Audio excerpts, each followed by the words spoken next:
I work 120 something hours. I literally broke the formula that calculated how I should get overtime and double time and things like that, because you're not supposed to work that many hours. Right. You're not supposed to be awake that many hours in a week. There's 168 hours in a week. Yeah, and I think you were working 120 of them. 124, 127, something like that. And my agent made them pay my parking ticket because I didn't move my car because I was at the office at like 2 a.m.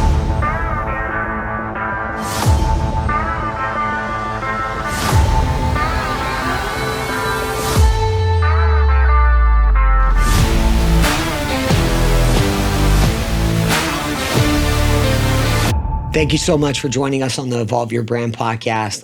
I'm Oli Emerkes, your host.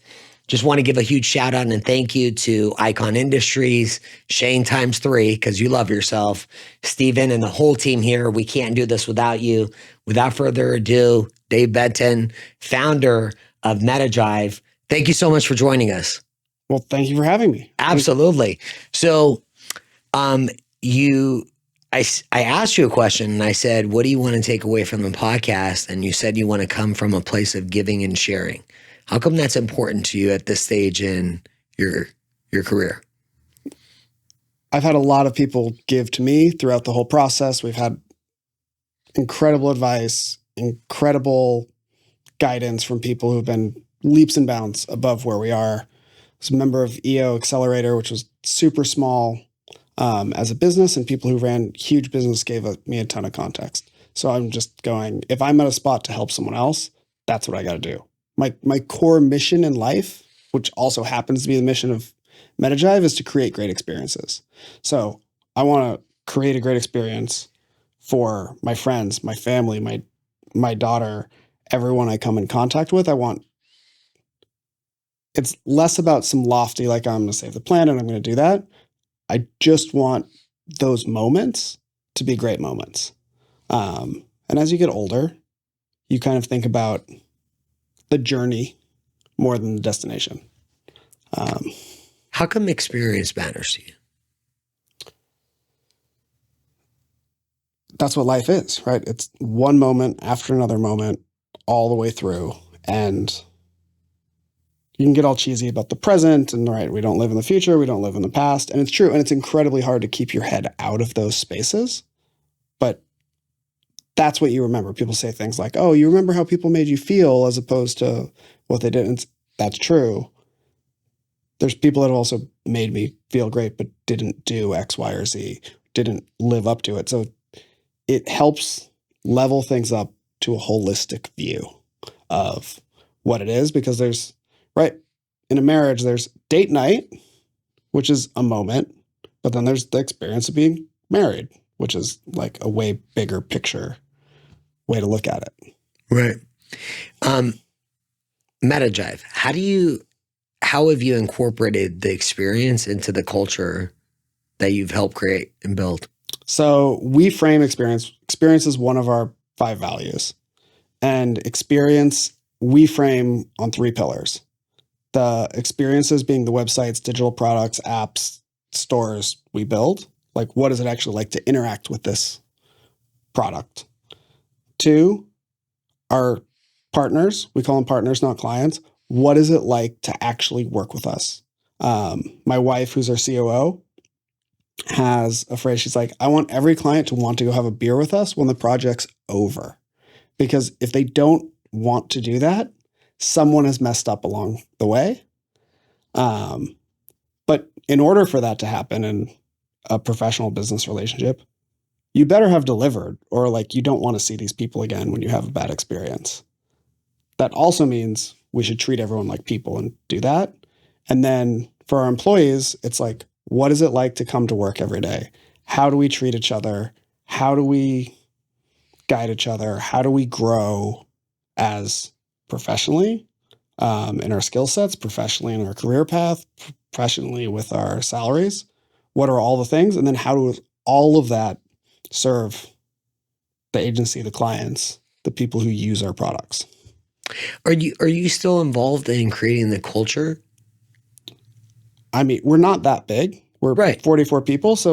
But everyone's involved in creating the culture. But yeah, I have a core team that I work on. And we can create culture, right? Culture is different than values because culture is what actually happens. So we have things like we've started a program called Meta Shares that it used to be a Friday afternoon stand-up. Now it's Wednesday at lunch, and people come in and they share something they're passionate about. And it's just a place for the team to get together. And you can go, oh, that's culture. You can also do culture as like when someone on the team needs something from someone else, people take that really seriously and they show up and they get it done and they make sure they're there for each other. It's actually a terrible team to be on if you want to kind of like slack, not because we're monitoring hours and watching keystrokes and like weird stuff companies do, is because the team needs the team. Right. And no one wants to work with the person that's not carrying their weight. So it's a really driven team. So it's like, do I create that as a culture? I hope I encourage it. I hope I support it. But ultimately, I don't decide the culture. The team decides the culture. What's the one thing you started Meta Jive in what year? 2002? It's a fuzzy line. Is it? It's a fuzzy line. Like the first, I think we incorporated in 2004. Okay. I built my first website for someone else for money in 2000 and got really serious about 2008. And we've probably reincorporated 3 or 4 times for business reasons throughout the process. So wherever you want to start that journey, we can say that's when we started Meta Jive. So I haven't, you've been the founder and owner of your company for some time. Before we get into that, like where were you, like where did you grow up? Are you from San Diego? How did Dave's journey begin? So real early, right? I grew up in the Bay Area. I grew up in San Mateo. Okay. Went to Burlingame High School, graduated, went to Chico State because it was close to snowboarding. It's my passion. It's like my personal, like, that's what I love. Oh, there do. you go. I love the progression of it. I love the idea of it. I love being physical. I love being outside. We will not derail this podcast and talk about snowboarding because I talk about snowboarding. Oh, I have a snowboarding commission or question coming up, so it's okay. Yeah, we can talk about snowboarding all you want. And then I graduated. I was essentially doing web design as a side hustle while I was filming snowboarding for a living. And web design pays better, just for context. And then I say I had a quarter life crisis. I turned 25 and I was like, I can't be doing this, can't be making websites, shagging golf balls in the summer, and filming snowboarding in the winter. Like, I'm just going to move to San Francisco. I'm going to get serious. Met some incredible people on that journey. Just like some people actually I even have calls with next week who are in really interesting positions at really interesting companies. They gave me a chance to work on obviously really low level stuff, different than how we're leading projects now. But my very first contract I walked into was rebuilding DisneyWorld.com. We built a module for kind of every single restaurant, ride, hotel, snack bar, everything that had to be on there, and it all had to be done manually. And there's a lot of snack bars, rides, restaurants, attractions, hotels at Disneyland, and we were hand queuing colors. And I did that for like 6 months of my life. And I got a lot better at my craft, just getting really efficient, moving through those things. What was the biggest? So that was your first project? Was it Disney World?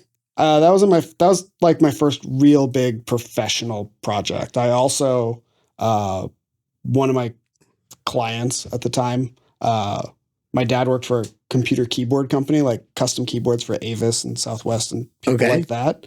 And I made their website. Like right in hindsight, he was helping me provide a living so I could go chase this other dream, but created an opportunity to get further into web design. Dave, what did you learn about yourself when you were going through that first project, the Disney World one?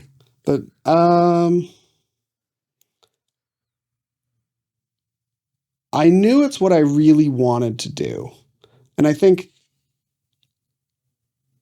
anytime early in your career, what you're learning about yourself is you're learning how to do the craft, and that you're not as good at the craft as you want to be, because that's just where you are early, right? Especially there's a lot of things for designers where you say, like, your first few years, you should constantly be disappointed in your work, that it's a good thing to be disappointed in your work as you're coming up, because it means you have good taste and you can't fulfill on those, on your aspirations.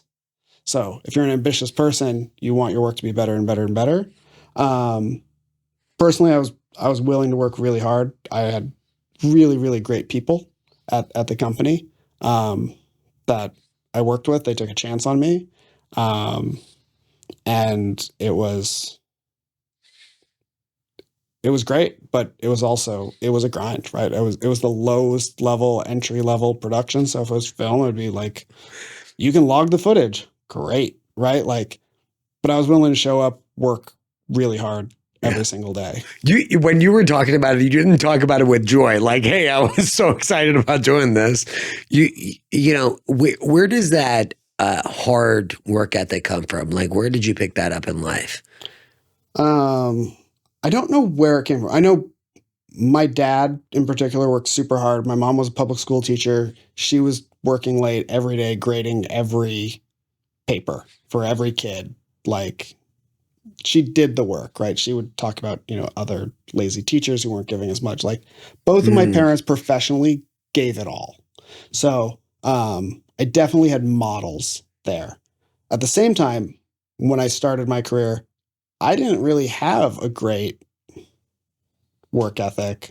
I had a passion for what I was doing, and that got me through. I've developed a really strong work ethic and willing to go through and take a lot of pride in that. And we can talk about the pros and cons of having a lot of pride in a hard work ethic, because hard work is not results. They're two different things.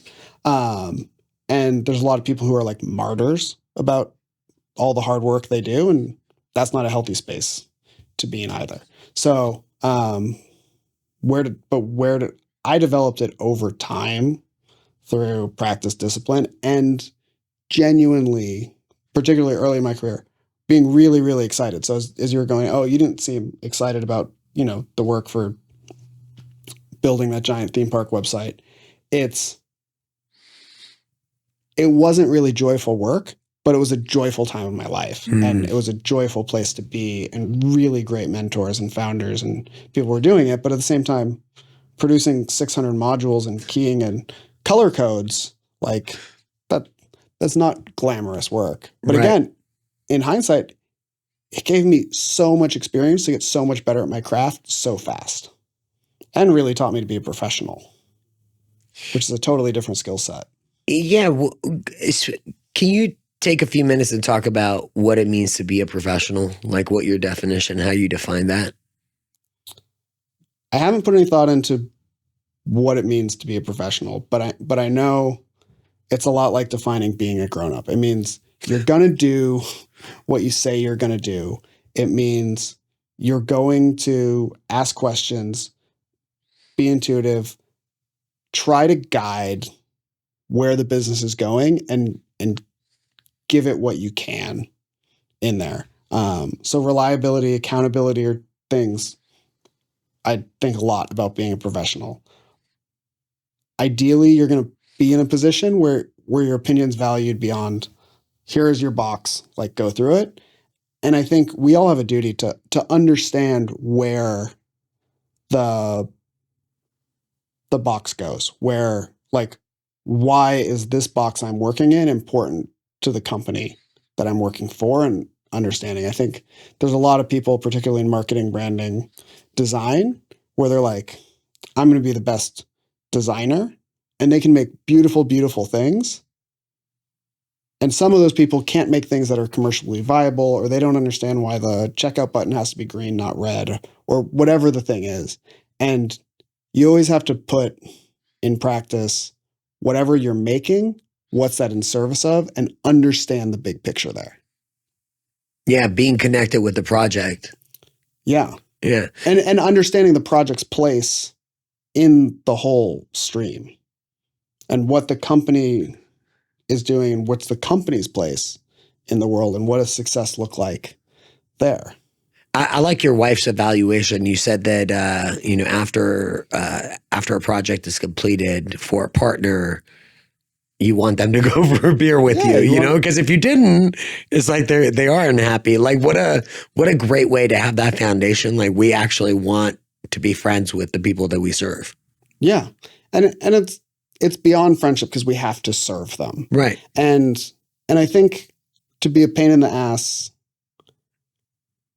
When we talk about partners, one of the reasons we talk about being partners with people is because we have to be peers at some level, or else you're in an order taker relationship. Right. And when you're in an order taker relationship, it's really hard for you to provide value for these people. It's hard for you to drive the conversation forward into what's actually important for them, what's actually in charge of. And it's not to be combative. It's not to be dismissive. It's not because, especially when you're tactical and you have a great understanding of a craft like graphic design or video or anything that's in media, you have this craft, but you don't understand the client's business the way the client does. And you can do all the research and strategy and onboarding and conversations. But if you're not trying to understand where your project fits in, it's going to be really hard. And you need to be able to ask them hard questions in order to do that. And that's why you want to be a partner. So it's beyond being friends, because being a partner is harder than being a friend. I couldn't agree with you more when it comes to partnership and really having that relationship where you could be honest with each other. How come that was important for you to have as a foundation of the company, where you're actually partners and you can be honest with each other? I think that came from the foundation because that's just who I am. And like I said, I'm not afraid to admit I'm a pain in the ass for a lot of things. So it's like, give me an example.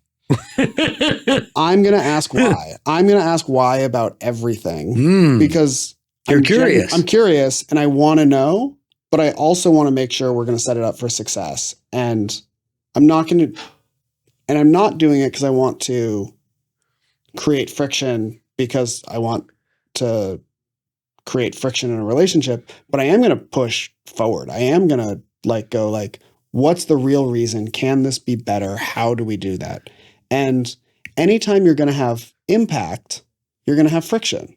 So if our goal is to be a great partner, and one of the outcomes of this experience we're creating for you is something that has impact, well, we might have to break a couple eggs on the way. I love it.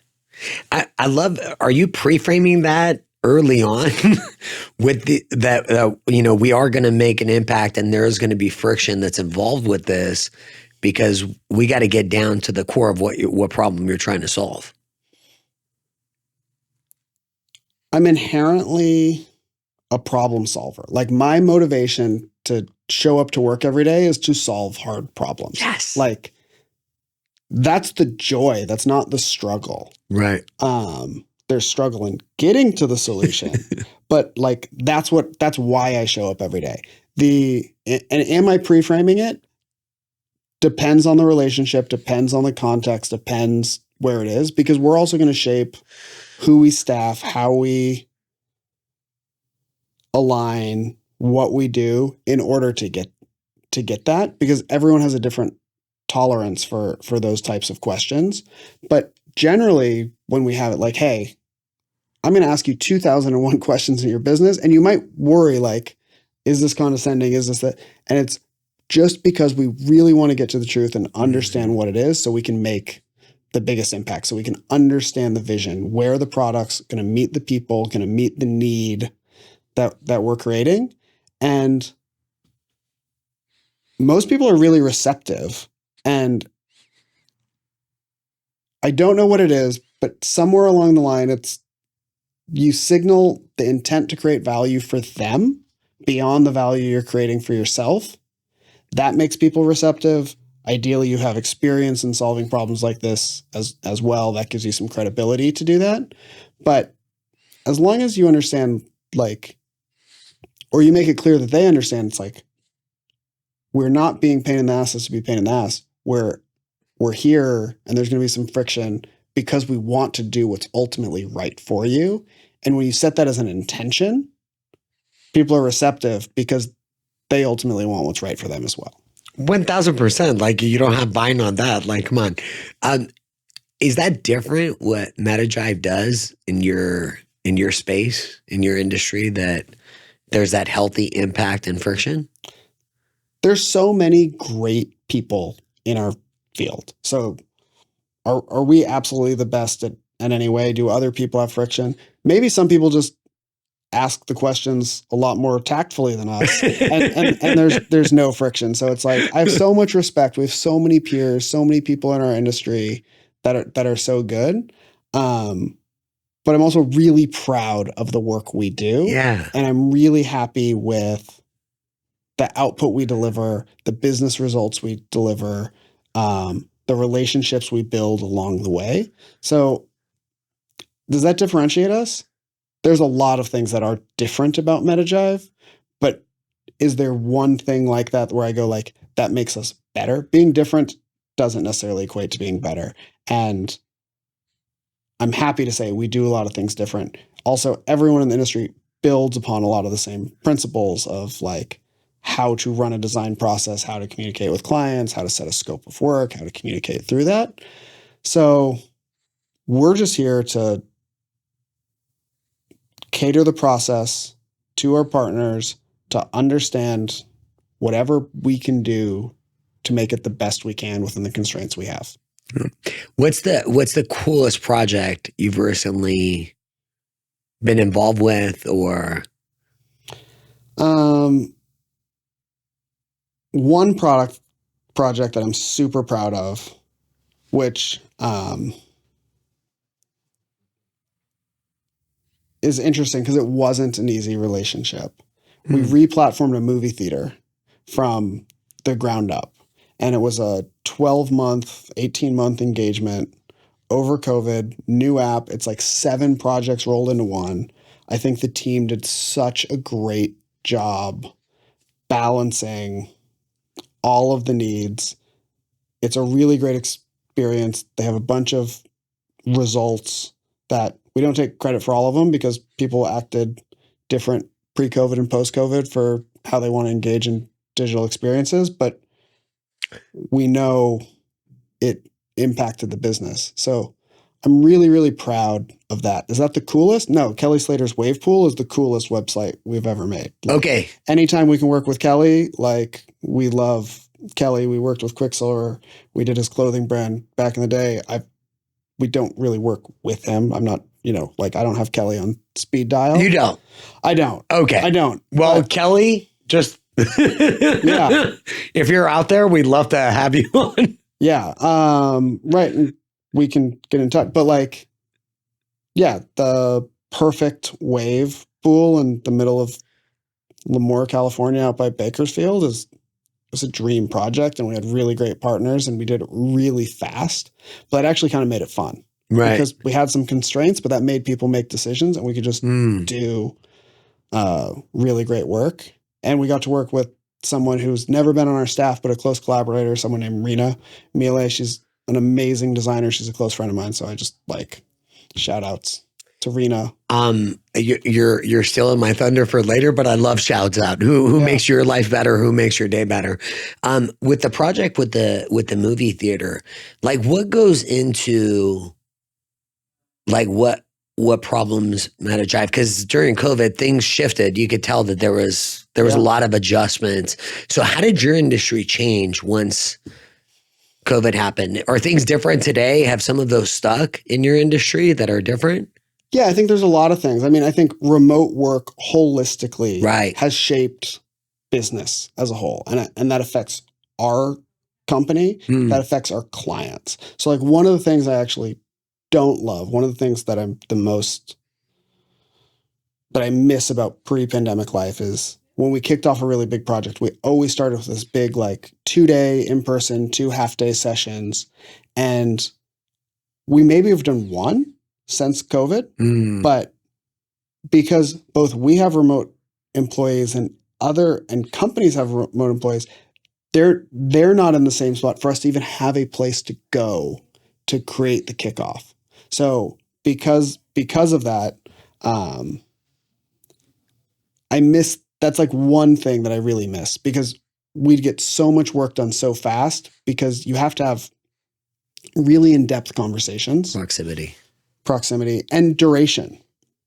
Duration is something else that's really hard to replicate in a virtual environment. If you're on a Zoom call for 2 hours, like get me off. And I'm on Zoom calls all day, but like a single Zoom call, like it's a terrible medium for brainstorming, for collaborating. And there's tips and tricks, like with everyone having their own screen as opposed to like one conference room and 40 individuals, for like how to manage those. And depending on which end of that you're on, there's both parties generally feel like they're the outsider, depending on how that meeting's run.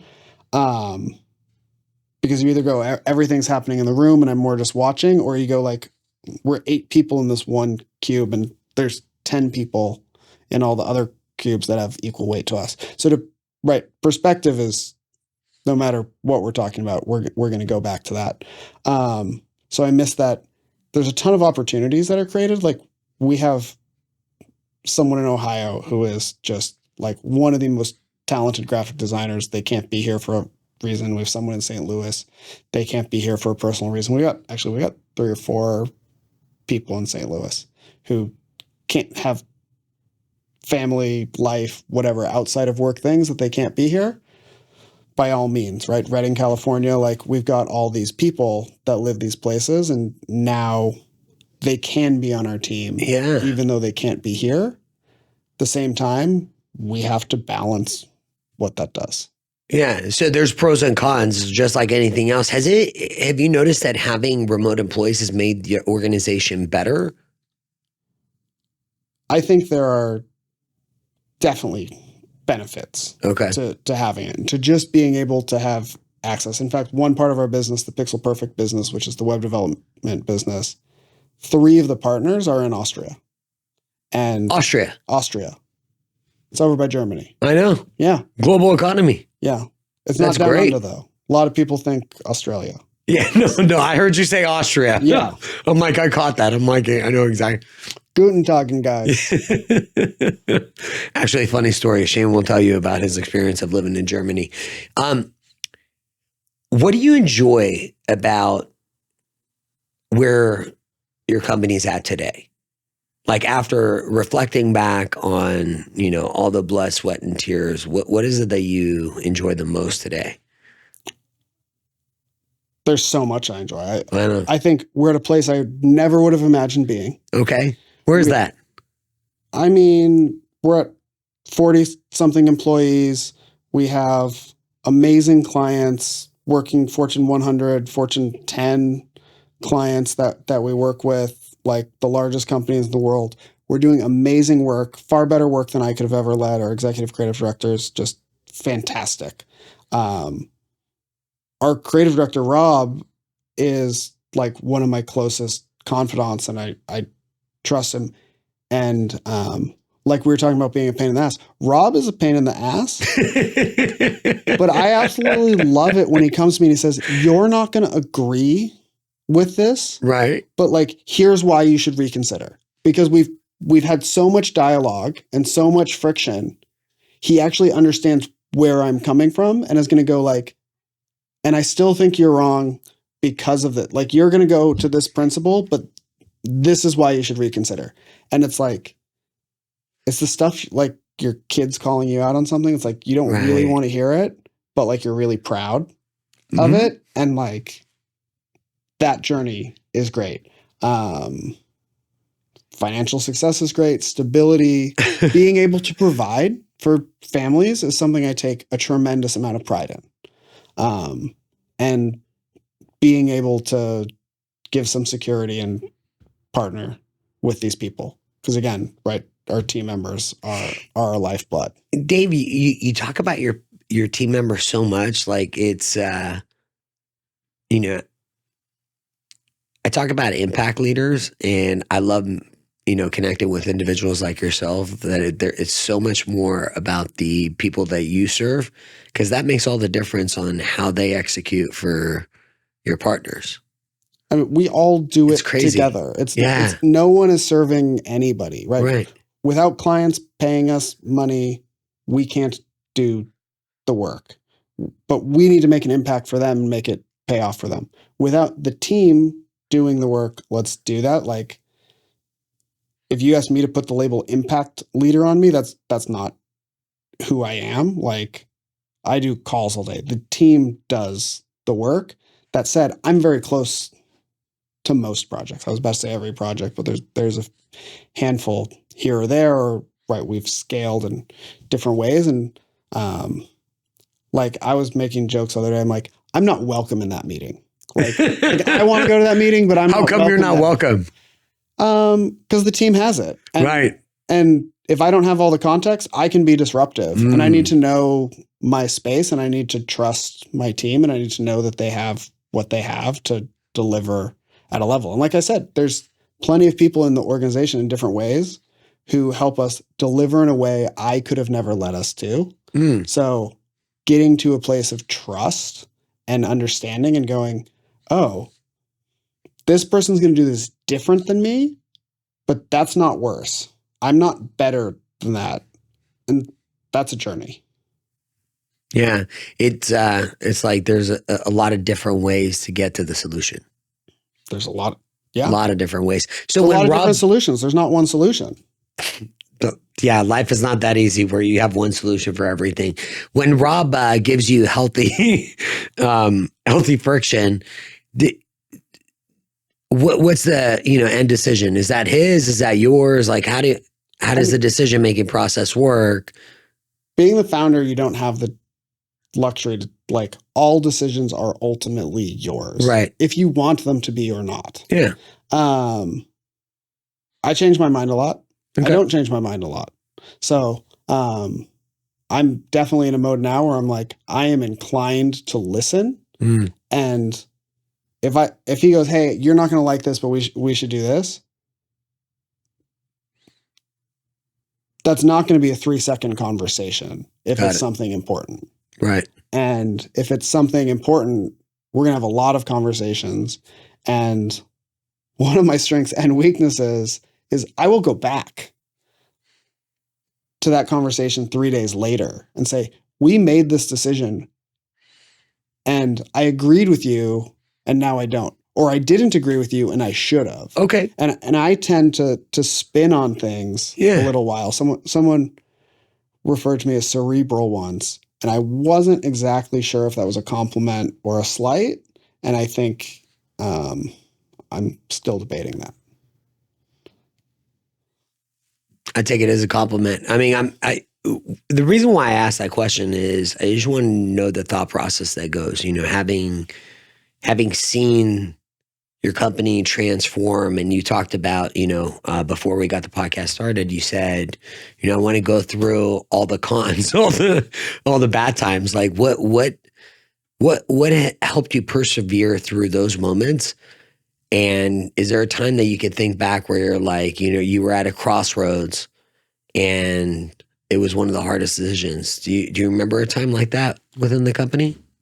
There's probably not one moment where I go, it's the crossroads. We can talk about, we've literally had to reinvent the company 3 times. Okay. Over what was the last reinvention that you had to go through? Right, a business reason, but COVID is the most recent one. Right. All of a sudden we went from this core team with a few remote employees. So we had some systems in place of working in person to not working in person. We simultaneously lost a vast majority of our clients because they didn't know what was happening in their business. So, for instance, School of Rock, great partner. Yeah. We've worked with them for 6-7 years now. Okay. Maybe I'm exaggerating. Maybe it's 5, but it's a really long relationship.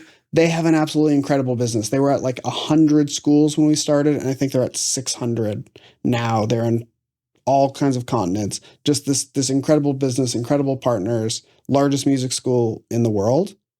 They put it on pause, and we didn't know if they were coming back or not, but they didn't know if they were coming back or not, because how are they supposed to advertise, promote, optimize the website when they literally are going, how do we teach people how to play music when people can't gather together? Right. So, right, like, I don't blame them for any of that. And we worked through it, and we came back, and we have a great relationship today and an incredibly complex business. And we're proud to be part of like their business story. But COVID as a whole, right? So we're in this experience. We have this commitment to our employees. We want to make sure we can keep people. There's government funding with PPP and things like that are incredibly hard to navigate. And you never know what's real, what's not real, how you're supposed to deal with it. Information's changing. The office flooded, which is just a tangent, but it was literally like anything that could go wrong. Could go wrong. I remember I was on the phone with one of my employees who was about to have his third child. Okay. And I was going like, I don't know. He's obviously worried. I'm going like, I do not know what this company is going to look like in 3 months. And I said, I'm sorry, I have to hang up right now. I will call you back, but there is 2 inches of water coming into the building. So, and because I was the only one there, I was working. I went to the office every day over COVID by myself, because that's where work got done. I had to get out of the house. I had a young kid, and it was just like, that's how I was able to stay focused. And I can say I was 99% wrong of who I thought was like 100% going to work and not going to work when we switched into this remote environment, and how they took it. You were 99% wrong? I was 99% wrong. Wow. Yeah. And you, what was the biggest factor that pushed you through?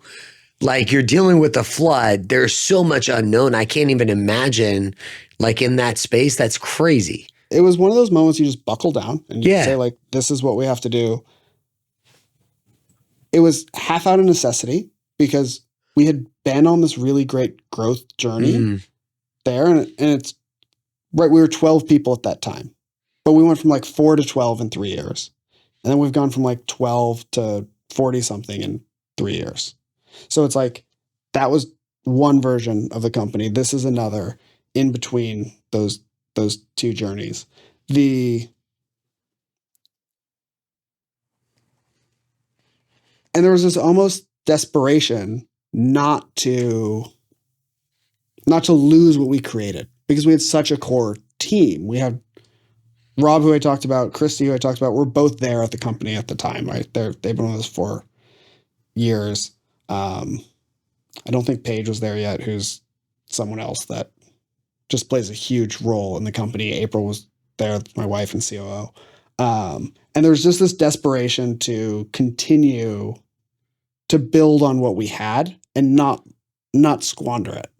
That said, it was an incredibly hard period of life. And I feel like, right, we're healing as a nation still, right? Probably globally. But like, if you meet someone within 20, 30 minutes of like, hey, we met, that COVID story of like what your experience comes up really fast, really often unprompted, right? So it's like, what was that? And that comes back because people need to rationalize it. But out of necessity to save the company, save the jobs, do that. I worked like 100 hours a week for 3 to 6 months.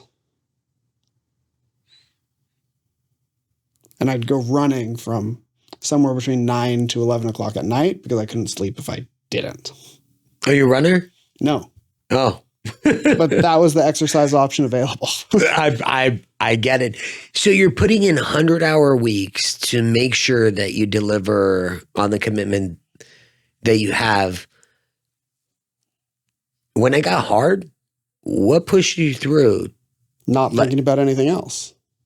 There's an analogy of the fox and the hedgehog. Yeah.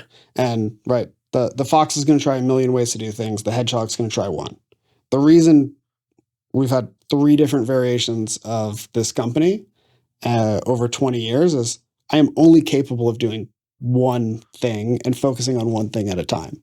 So when it got hard, was like, great, this is hard, but this is what I do. This is the only thing I know. So I just continued to do it. Like, And you were sharing something about like Meta Jive. It was created by accident. You said, like, yeah. that wasn't even your intent. Like, how did all this get started? Let's go back to that for a second, because I'm really curious. Like, how did the company get started by accident? So, right, the first website I ever did for money was for 2 snowboards for trade for a new snowboard company that was starting that went on to become one of the biggest snowboard companies in the industry, which has no credit.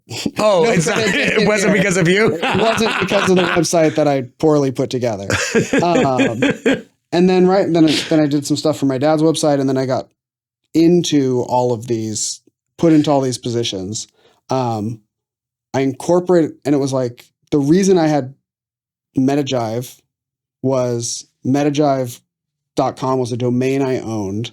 I interned at Napster, and Sean Fanning, Sean Parker, said, you should go start a company. We know some guys at Sequoia Capital, like all the big VC guys. And they're like, put a business plan together. We'll introduce you. But you got to have like a domain first, because, it's 1999, 2000, something like that. Right. So I registered metajive.com, and it was supposed to be an online snowboard magazine to all sound within VC. They gave me no money. I asked for not enough money. I obviously didn't know how to run a business as a 20-year-old. And, but I owned that domain. When I graduated college, I put together a portfolio on metajive.com. And then, shortly after the Disney World project, I had kind of like 3 back-to-back projects. One was helping an agency, right? And a lot of this is, by the way, the work no one else wanted. Get what you could get. Yeah. So a fun story here is, when the Disney World project was ramping down, and I'm not thinking about projects, I'm just thinking about showing up to work every day because I just do whatever's in front of me. The accountant, the freelance bookkeeper of that business, knew I was getting laid off before I did, for obvious reasons, right? Because she knows that project's ramping down. And she's like, hey, Dave, you should come join us. There's a designer meetup at a bar. My husband's going to be there, and he knows some people. Her husband was the president of AIGA, the Graphic Designers Association, in San Francisco at the time. Incredible person. Christopher Simmons helped me out a lot through the years. I met his buddy Brian there, and Brian goes, do you need work? Because my buddy's looking for someone who does Flash development at the time. I go, yeah, I think I do. I'm just finding this out. And he tells his buddy John. John calls me. Brian, by the way, Chris or Brian have never seen any of my work. We just had beers together at the park. John calls me and says, hey, I need some help on this project. I work at Gap. We're sponsoring this TV show for one of these models. They want to hire a person, not a company, because it's not going to be that big a deal. It's not going to be successful, but we're obligated to support this model. Well, it was Heidi Klum and it was Project Runway. So I got this halo effect of this buzzworthy project because they didn't think it was going to be successful. And I built the website that supported it for Gap. And then I got a call from like a talent agent who was helping me out find work. And she said, hey, I've got this job. It's going to be a nightmare. They just need help for like a week, but they're way behind schedule. Can you help them put this pitch together? And they want to do an interactive pitch. It's groundbreaking response. So I work with these guys. I just kind of show up to the office the next day and say, hey, what do you need? We work. We put this pitch together. I work, 80 something hours, 90 something hours that week. And they get to the next round. They get to the next round. I work 120 something hours. I literally broke the formula that calculated how I should get overtime and double time and things like that, because you're not supposed to work that many hours in a Right. week. You're not supposed to be awake that many hours in a week. There's 168 hours in a week. Yeah, and I think it was You were working 120 of them. 124, 127, something like that. So like we had to get through that.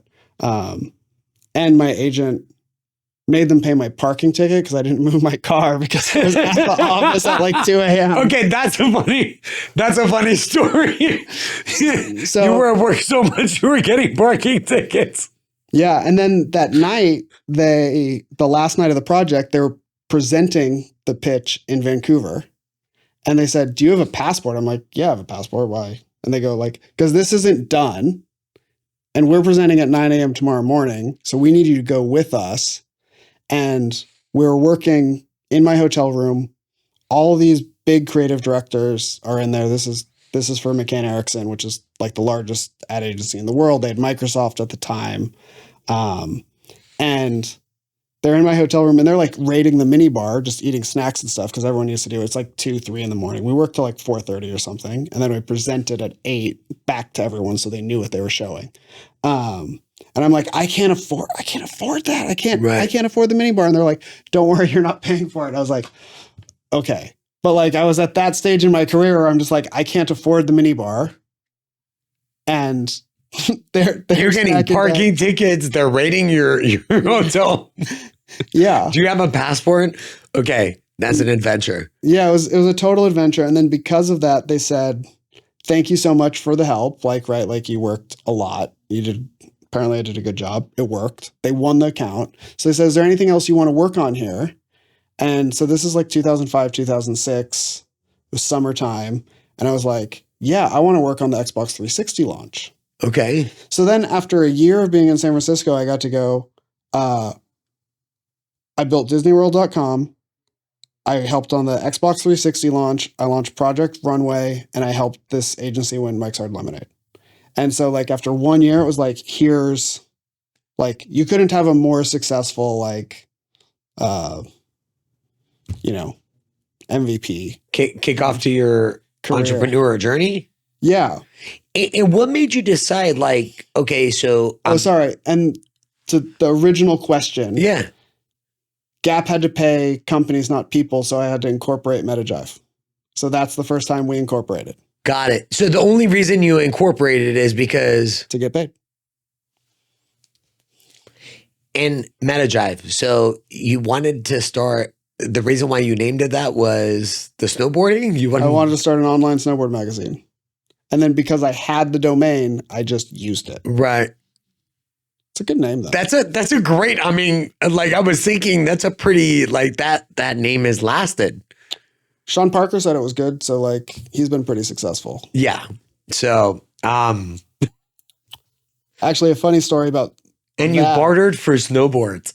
Yeah. I think everything I even said, I'm like, we're going to go down the snowboarding. So you literally bartered snowboards and did their website and they ended up blowing up, not because of you, but yeah, yeah. But I also told that story about Sean Parker. Someone was like, who's Sean Parker? And I was like, did you see the Facebook movie? And I was like, it's Justin Timberlake. And they're like, the guy who played Justin Timberlake? I'm like, no, Justin Timberlake paid the guy. Because if you're under 30 something, you don't know what Napster was. You didn't remember being around at that time in the life. So I had this moment where it was just like, no, you're just old. And I was like, no, I didn't see that movie.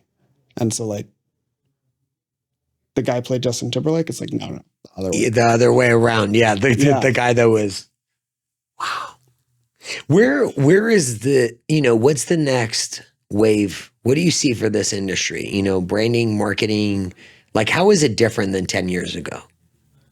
I mean, everything's different than 10 years ago. So, like, what's changed? What's to come? Well, you want to talk about what's changed or you want to talk about what's to come? Because I think let's talk about what's changed. Yeah, let's talk about what's changed first and then what's to come. So, okay. So remote teams, like I'm going to bring it up again because it can't be understated for any business because collaboration is so important.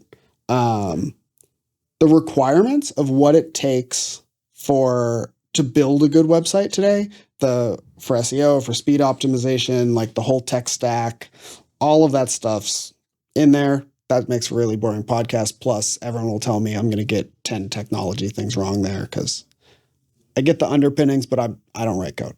Right. I think as our business, we've changed to really understanding our partner's business in a completely different way. Okay. So that's been an internal journey. I think there's been plenty of people who've been good at that for a long time before us. And then what else has changed in the last 10 years to be like in web design? Like, right, we were just talking before here about like Shopify. Shopify didn't exist. If you wanted to build an e-commerce, it was big, it was complex, it was expensive, and it doesn't have to be now. So there's been a democratization of technology, which is something that's really interesting. Or there's a technology called Webflow where like designers can kind of export their own website, and it makes beautiful things. Like, is all of that going to work to a level of what we're creating? Depends on the project, because every project has its own needs, its own needs. Responsive web design didn't really exist 10 years ago. So the idea of the complexity of like one website has to work on a phone, a tablet, a computer with a 27-inch screen. That's very different. How much video people want to show. Right. We think of assets and content very differently than we did as a business 10 years ago. Okay. How is assets, how is that changed? I don't know if it has changed as much as my team has changed and formed, because Todd, our executive creative director, he built a business called Jux, very successful, did Coke, did Sprite, did all sorts of great things. Went on, worked at another agency in San Diego, 2 other agencies, led really, really big projects. And he's seen the impact of it across other brands, across projects I never had a chance to be a part of that journey. So we have changed in what we have. I think this is a great spot to transition into what's next for the industry. I think all industries are going to be affected by AI. I think the creative industry is going to be massively affected by AI.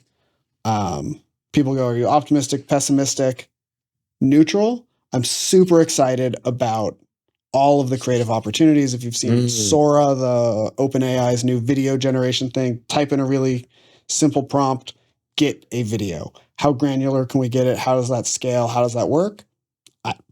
I don't know, but just like I was talking about the democratization of technology for, let's say, Shopify, with Midjourney, with Sora, with all of these generative visual techniques and tools, we're going to be able to make amazing things faster, cheaper, which should ultimately make things better. Right. It'll be different, right? Like maybe there'll be less shoots, maybe there'll be more shoots, maybe, right? All of this stuff has to come in. Maybe we'll be able to just get what we need. There's already people making amazing, amazing content using generative AI. So that's coming. And hopefully it helps us make better things for our clients. And if we can do it faster, great. We can provide more value for less money. Terrific. Let's figure out how to take advantage of whatever opportunity that is. So how have you incorporated, you said the impact of AI is undeniable in your space. How have you started to incorporate that into efficiencies, improvements? Like are your team members using AI on a daily basis? Depends which ones. Right. Depends where is available, where it's not. So for instance, most of our creative team on a near daily basis is creating generative AI. Okay. Our coders have Copilot on every single one, so we can increase output. So we can write better code faster. So yeah, we're leveraging it. I think AI holistically is still nascent. Like everyone's going, oh my God, this is happening. And last April, I remember very vividly a conversation I had where I said, like, we need to be investing in understanding what's happening in AI, in doing some experiments and launching some things, because I go, what we've just experienced, right? Everyone remembers, oh, OpenAI's ChatGPT is a thing. And I go, what we've just experienced is like from something the size of a fly to something the size of a ping pong ball. Well, that's going to turn into a softball, and that softball is going to turn into a bus. that we're looking at 2 inches from our face. And understanding what it is and how it works is really interesting. But we've also been involved with technology for a long time. So there was, like, VR is a great example. It's so much easier to create based on the frameworks, based on the tools, based on the things that exist, where it's like there's a lot of different people building their own frameworks, building their own things 10 years ago. And now they're like, cool, I can just import this, make that happen. Modeling's easier, whatever it is.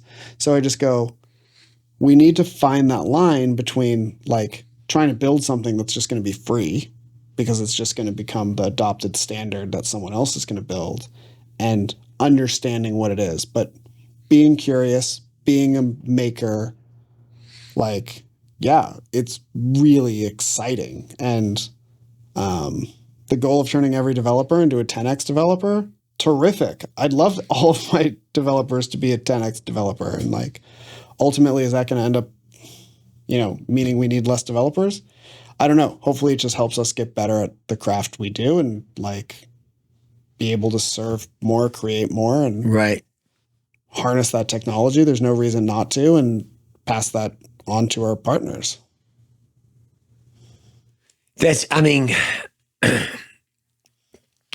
hearing the impact that it's making in your industry and how it's being incorporated just, helps me realize, because I was talking to my kids about, how they're leveraging it. I think it's a great starting point, and they weren't aware of it. So it was interesting that, 13, 17, it can make you efficient. It's definitely a tool. What's next for Meta Jive? Like, where do you envision, the company 5-10 years from now?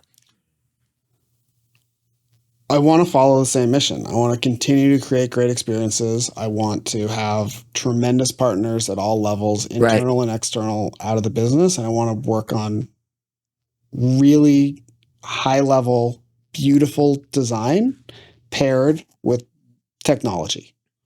Full stop. Like, that's what the name Meta Jive actually means. Is Meta is the planning and the kind of like the wireframes and like the tech rigor, and the jive is the fun, exciting, art, playful part of it. And we used to have these email signatures that would say like clean fun, tactful enthusiasm, like, tech art, like to talk about Meta Jive, the yin and the yang.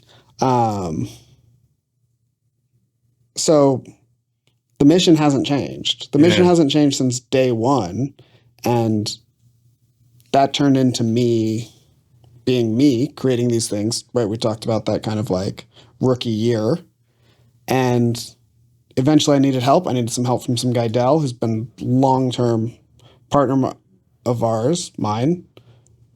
It was me as a guy and him as a guy. Over the years, I got some team members. He got some team members. We worked together. We worked together for 14, 15 years. I just saw him over Christmas. He lives in London now.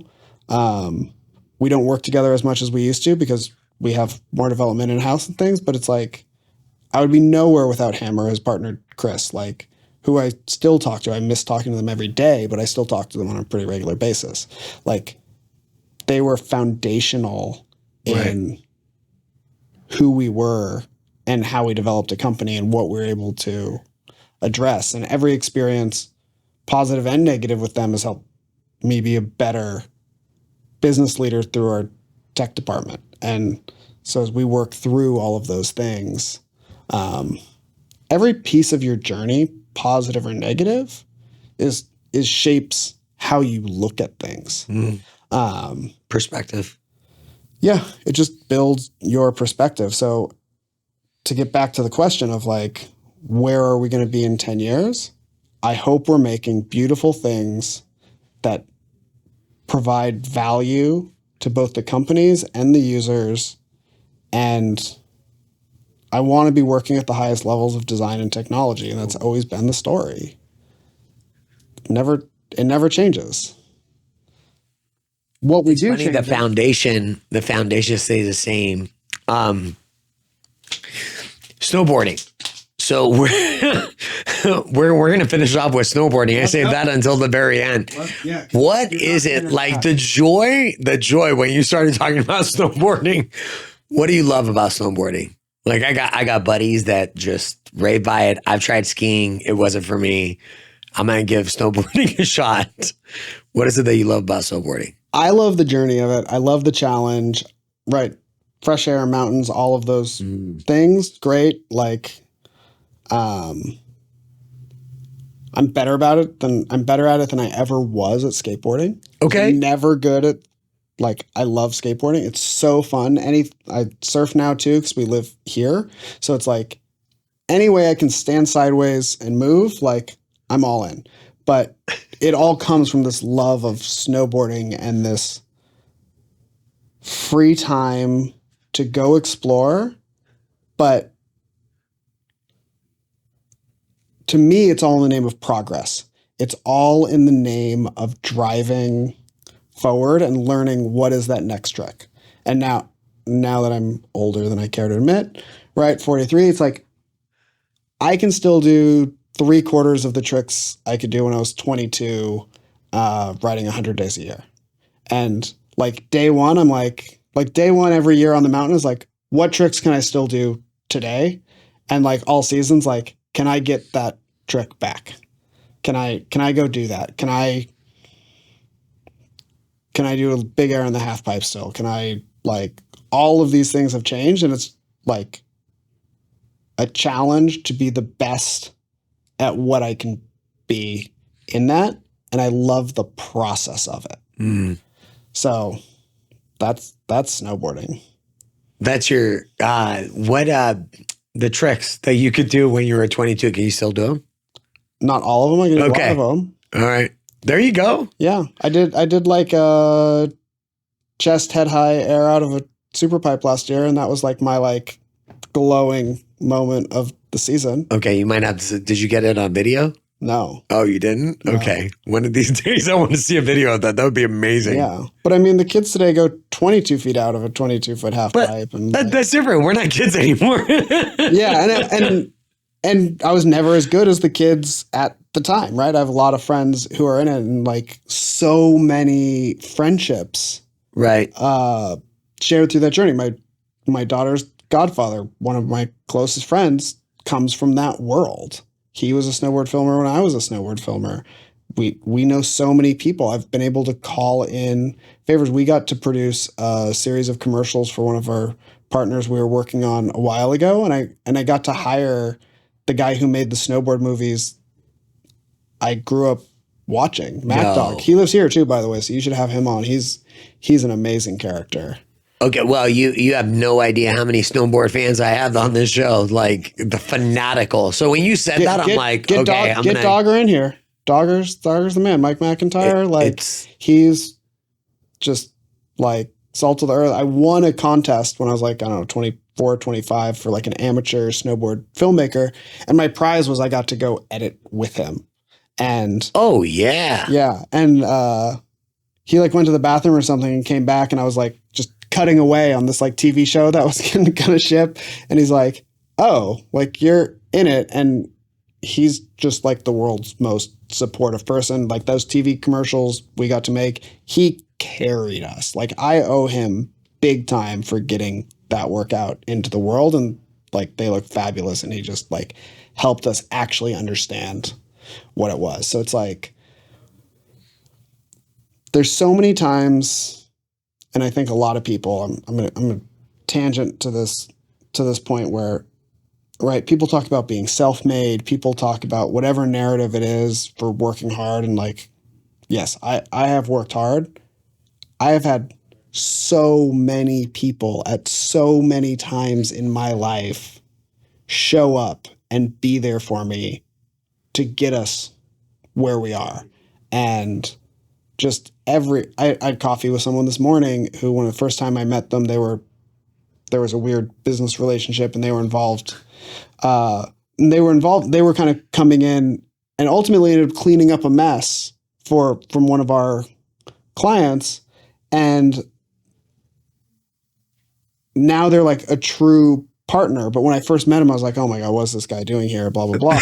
And now I'm just like so excited to see them. So it's like, you need to take stock and understand all the people that are really like coming to help you out. Throughout our conversation, you talked about giving and sharing and how much credit and appreciation you've given to those that, made a difference for you. Like you just champion that every day. You're living it. So it's great to hear it and the thankfulness that you have for how they made you better.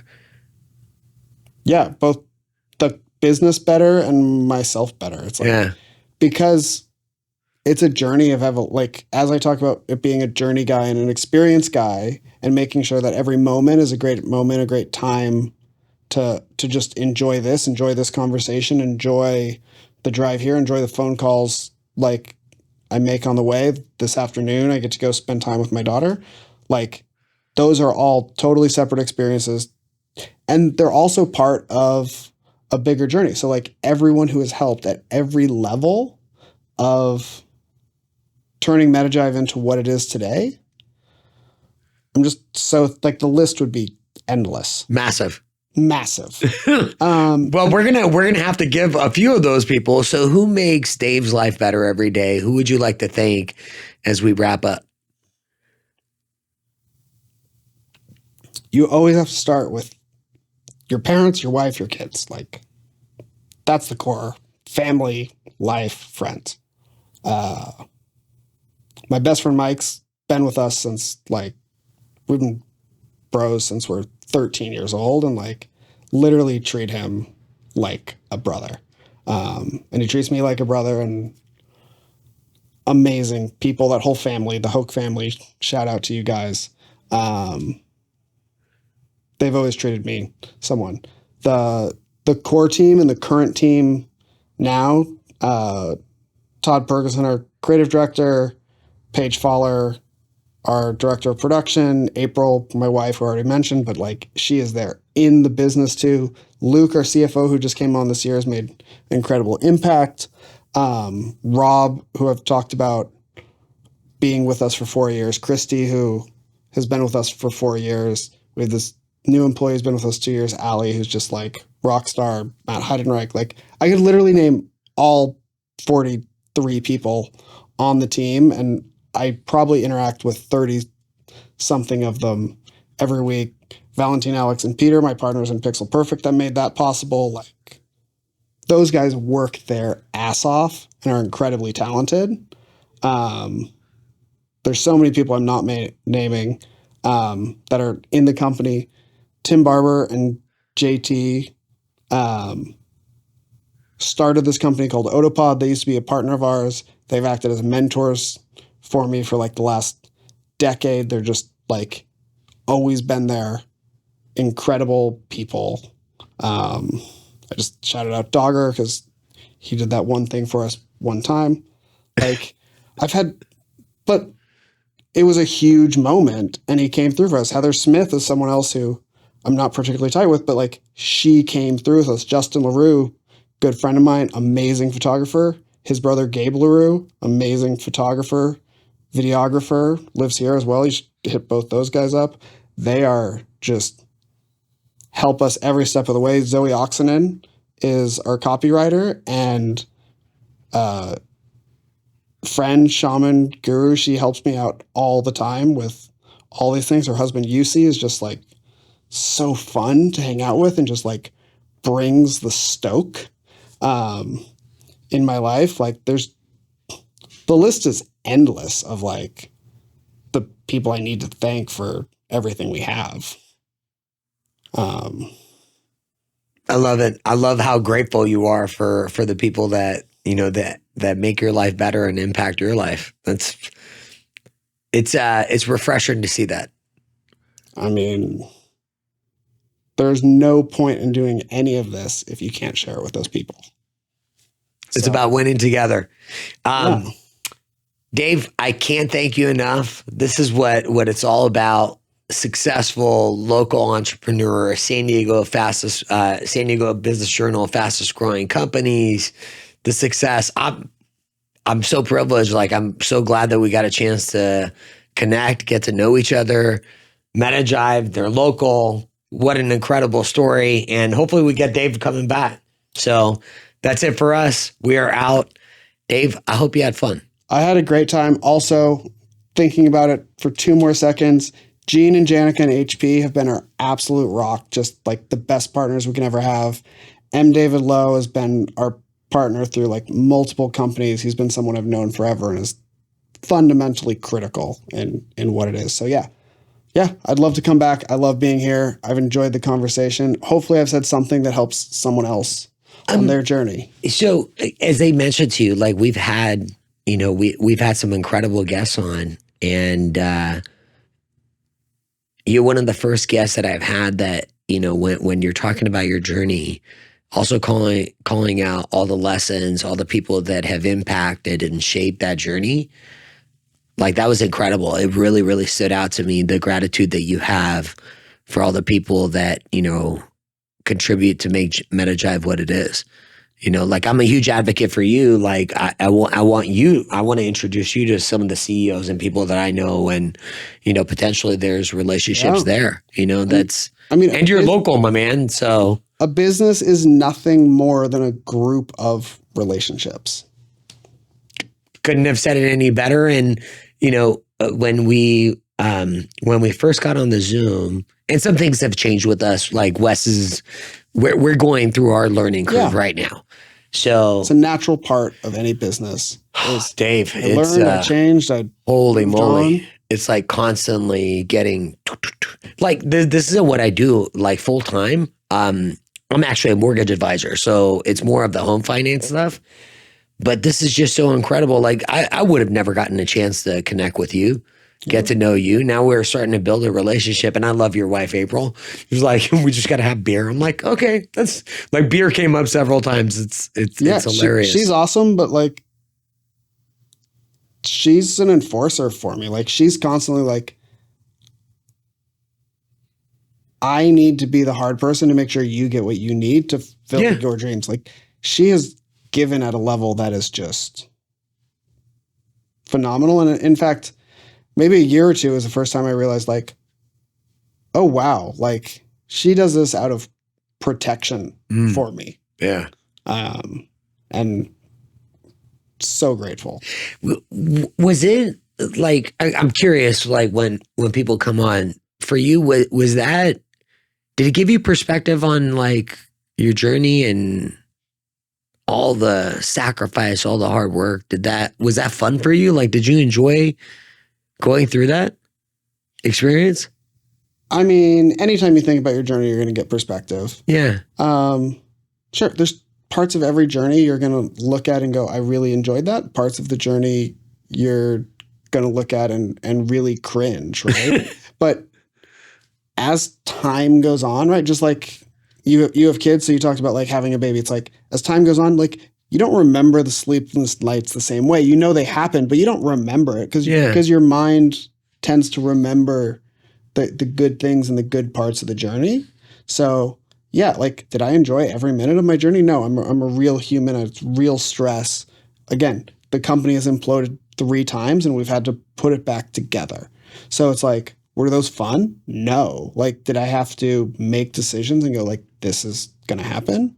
But sure fun to talk about now. Sure, it's sure fun to be in a winning position and be part of a winning team and like just have the wind at your back. Your growth was mind blowing to me, to go from 4 to 44, and then what I'm trying to figure out is, we reached out to some of the CEOs, and some of them, I get it. It's a time commitment. You got to come in.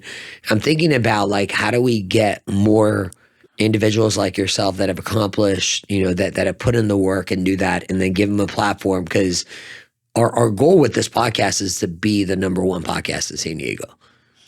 Great. Like the place where every CEO comes to share their stories, their journey, and then we become like that network, Hey, Dave, you got to meet so-and-so. They're incredible. You're incredible. Let us do the connection for you guys and see how we can all help each other grow and make a difference and an impact. I think it's all about value. So it's all about how it's presented, what we're trying to get out of it, everyone being transparent about how they're going to get the value that they need. Being a founder and being a CEO is very, very different things. I think there's different levels of passion, and one is not better than the other, because I actually just listened to a really compelling case on like when it's time not to be your own CEO anymore. Oh, okay. I'm not there now, but but I want to be aware when we're at a place where it's not supposed to be me. I want to know where, but I am at a place where I'm going, where do I need to be in the business? Where do I not need to be in the business? And that's a journey on its own. Just like you asked, like when Rob disagrees with you, who wins? It's like, Rob's right a lot. Like, and I want it to be based on who's the right decision. I don't want to be right. I want the right decision. Yeah.